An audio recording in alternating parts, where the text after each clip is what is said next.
Caitlin turning the gas up. Caitlin Clark will win the game because of her impact on the game, her gravity on the game. She draws the attention. Terrible game, but a fantastic fourth quarter from Caitlin Clark. Like 9 points in the fourth quarter, huge. Indiana Fever got a win, 85-77 over the Connecticut Sun. Caitlin was fantastic. You live by Caitlin, you die by Caitlin. She walked in banged up, took hit after hit all night. Caitlin Clark struggles shooting, and the Fever still win the game. This game had a little bit of everything. Caitlin Clark was struggling at times, especially with her shot. And still exploded in the fourth with 9 clutch points to seal the win. Caitlin Clark didn't just show up. She just took over in the fourth quarter there. She took over when everything was on the line. This wasn't just a win. It was personal. It was powerful. It was payback. If you're riding with Caitlin 100%, drop a comment below and let the world know where you stand. Caitlin Clark is a basketball player, yes, but she's really an entertainer. The long threes, the passes, the fast pace. She is a high wire act. She brings in new fans to be entertained. No one else does that. For most of the night, Caitlin Clark looked a step slow. You could tell she was hurting, moving stiffly, grimacing between plays. Her shot? Off target. 1 of 7 from 3. Just 1 for 7 from deep. And the contact, brutal. She was bumped, hit, grabbed, yet barely a whistle in sight. She just took over in the fourth quarter there. For 3 quarters, the critics were sharpening their takes. She's off again. Maybe she should sit. Maybe she's cracked under the spotlight. Then the fourth quarter happened. With the Fever losing grip and the momentum slipping away, Clark flipped the switch. She dropped 9 in the final stretch. Caitlin turning the gas up in the last 5 or 6 minutes of the game, and she goes on a little run to clinch it. Terrible game, but a fantastic fourth quarter from Caitlin Clark. Like 9 points in the fourth quarter, huge. Completely shifting the tone of the game. But it wasn't just the scoring, it was the presence, the rhythm, the poise. Her sheer gravity on the floor bent the defense, pulling attention away from teammates and creating gaps for them to attack. She ran the offense like a maestro, drawing traps near midcourt. She gonna drive in, and all right, she pulled up for a little mid-range shot. Here's a triple right here. This was her only three-pointer in the game. Dantas goes back to her way downtown. Throwing no-look dimes, setting up shooters like she had eyes in the back of her head. Her choices were surgical. Even while physically diminished, her basketball IQ was dialed in. Her impact? A game-best plus 21 in the plus and minus column. 1 of 7 from 3. She can't shoot on the road. 4 of 14 from the floor, but plus 21 in the box score. They're doubling her. With her out there, Indiana was in command. When she sat, they stumbled. This wasn't a fluke. This was a response to every body shot she's taken all year. Plus 21 on the floor. She was plus 21. Caitlin Clark got sneaky hot. She had a plus 21 in this game. 14 points, 8 rebounds, 7 assists. In a league where opponents try to wear her down, Clark sent a reminder. Toughness isn't measured by bruises. It's measured by how you respond to them. And Connecticut, Marina Mabrey, they felt every bit of it, just like the rest of us watching. Caitlin was fantastic in the fourth quarter. You live by Caitlin, you die by Caitlin. Caitlin Clark didn't just have to beat the Sun. She had to battle the system too. Right from the jump, the physical play was obvious. This wasn't normal defense. It was punishment. Caitlin Clark literally had to get pulled away from referees to keep from getting technicals. Off the ball, she was held. On drives, she was shoved. Hands yanked her jersey. Shoulders slammed into her midair. And the referees, silent. Time after time, she got knocked around with no call. Whether she was driving, passing, or setting up plays, she was getting beat up without protection. She was livid. She told the referee to grow up. Scott Agnes confirmed. That's exactly what Caitlin Clark said to the ref. She told the ref to grow up. The referees was embarrassing. The referee then said something to Caitlin Clark and completely set Caitlin Clark off. She had snapped at a referee earlier. She had held her head down in the midst of her shooting slump. And this isn't a one-time thing. It's been a pattern all season long. But this one felt more pointed, like it was personal. Late in the game, after yet another blatant foul went ignored, Clark turned to the ref and snapped, "Grow up." That wasn't just frustration. It was fury that had been building for weeks. The mask dropped. The filter came off. Sophie Cunningham played well off the bench because she got hit in the head and they didn't call it. I mean, WNBA refs, it was brought up by Caitlin Clark's brother, but he posted this. Make no mistake, this is on the reffing. She was done being polite, done accepting that this kind of treatment was just part of the game. Her teammates felt it. Her fans saw it.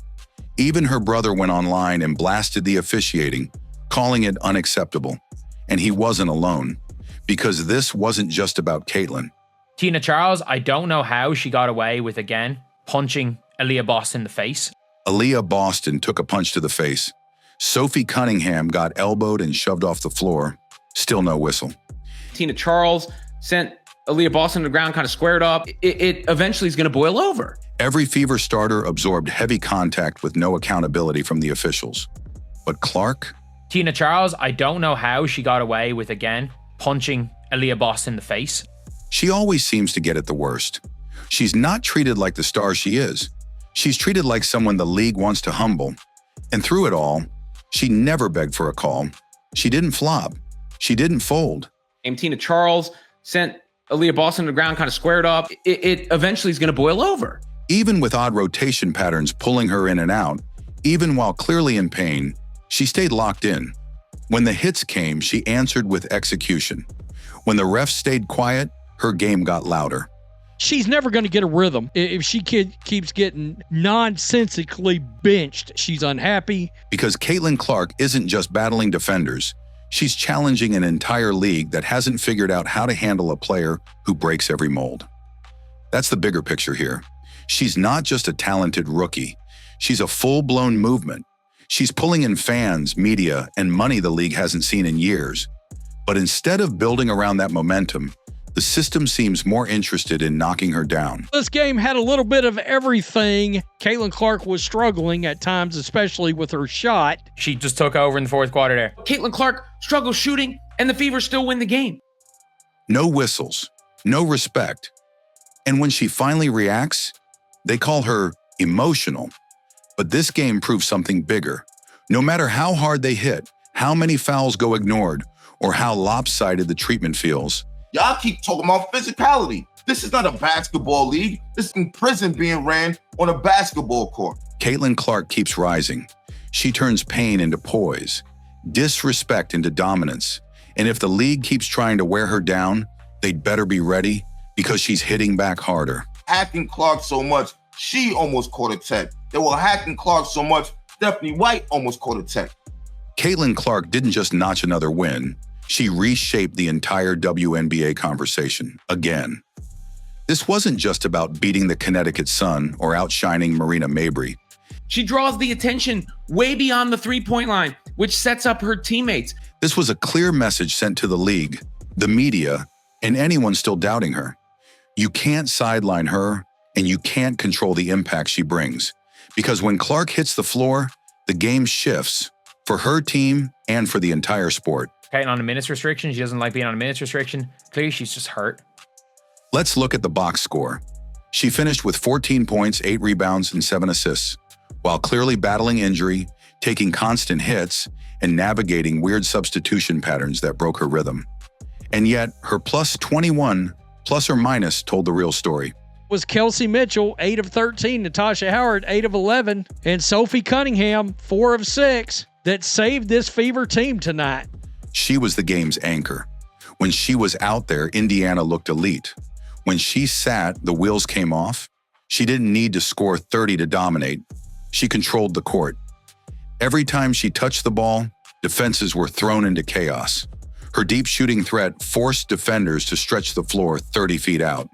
This is the power of Caitlin Clark right here. This is the crowd prior to the game. These are all Fever fans going into a road arena in Boston.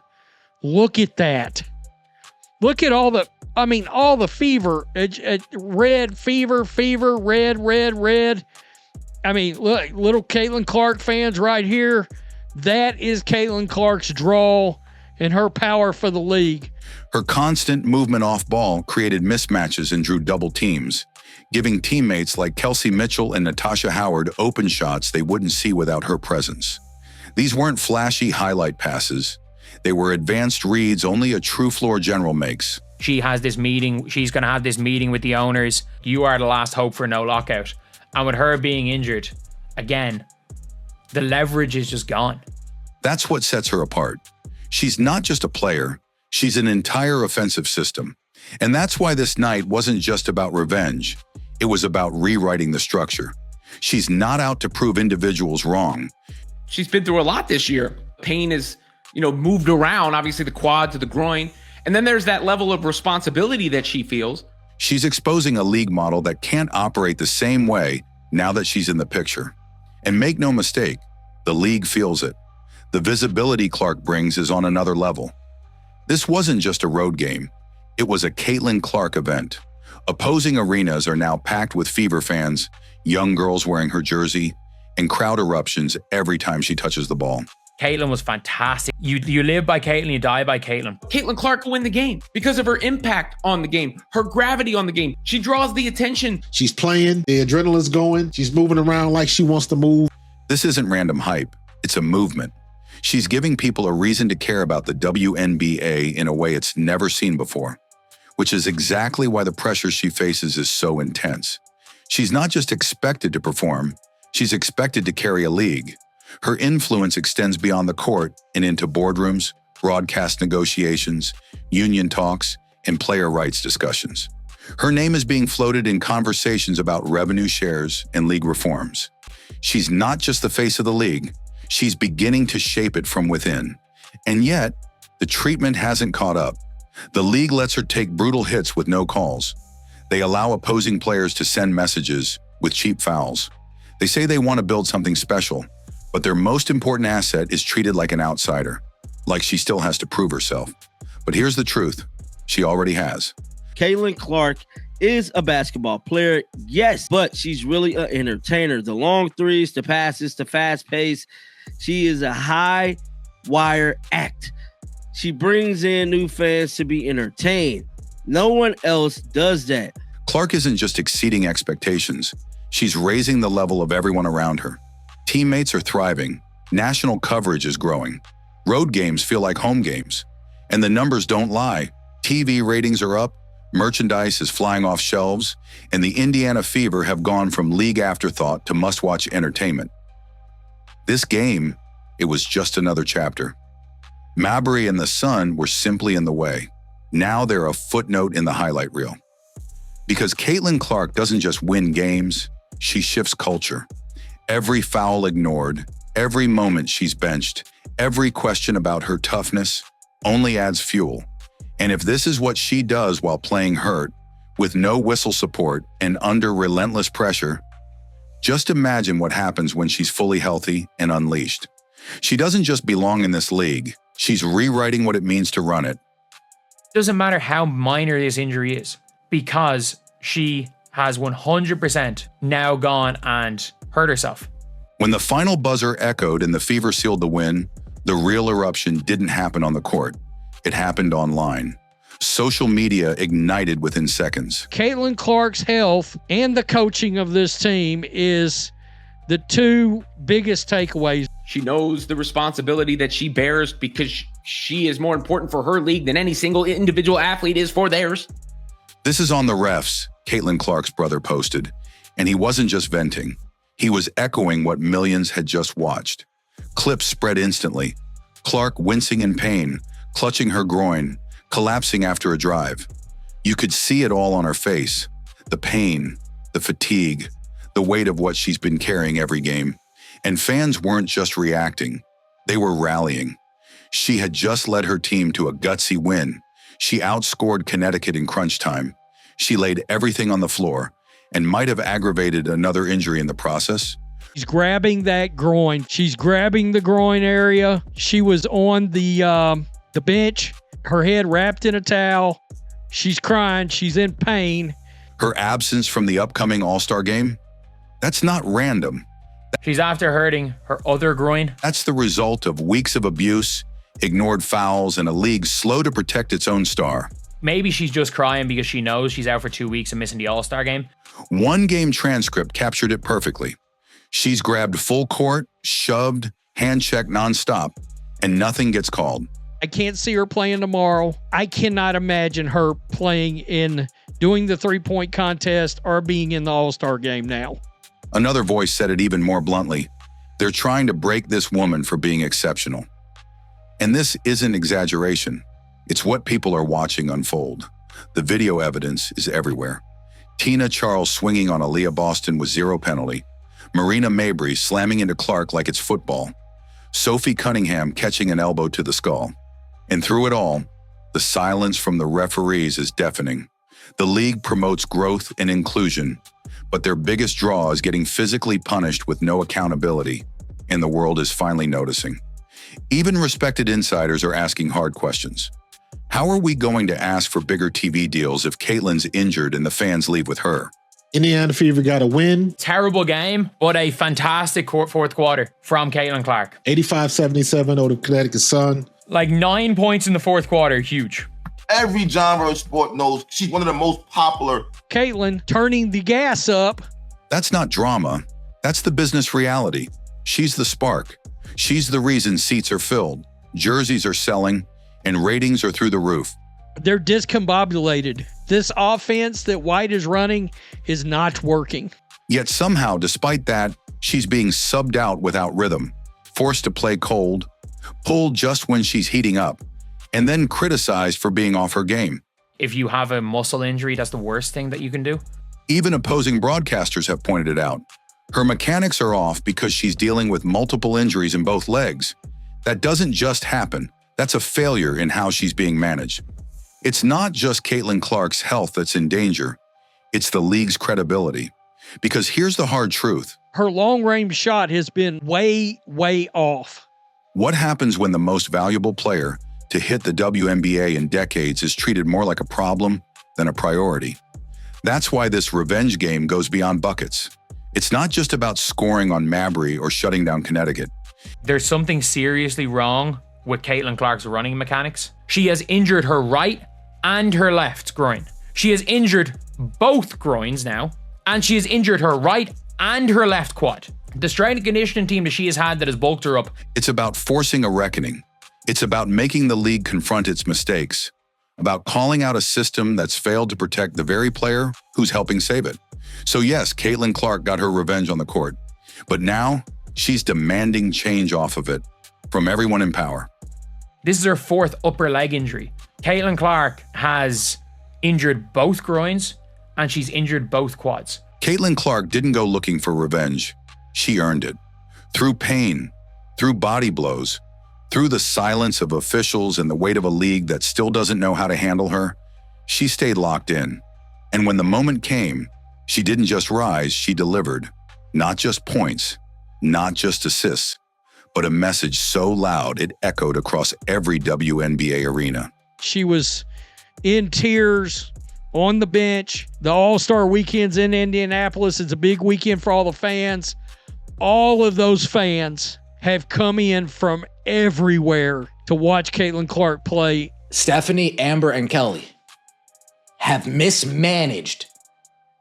The biggest superstar this league has ever seen has mismanaged a generational talent like Caitlin Clark. You can foul her, doubt her, bench her, but you will never stop her. The Connecticut Sun felt it. Marina Mabrey felt it. And the entire league just got a front row seat to what happens when Caitlin Clark decides she's had enough. Caitlin Clark is obviously the reason why everybody's watching the WNBA. She's the reason why all these fans are tuning in. Nobody on this team sets screens. Caitlin Clark running the show. Caitlin Clark showed y'all. She the best that ever did it and got away with it. Caitlin Clark has changed the game. She changed it in college and in the WNBA. The country has fallen in love with what we have created. And America, here's the girl next door, all grown up, Caitlin Clark. Caitlin Clark has captivated the nation, breaking scoring records in college and bringing women's basketball to a whole new audience. She is a phenomenon. If you stand with her 100%, drop your support in the comments. Smash that like button. Subscribe to stay locked in because the season's far from over. But the warning shot has been fired. Caitlin Clark isn't just playing the game anymore. She's taking it over.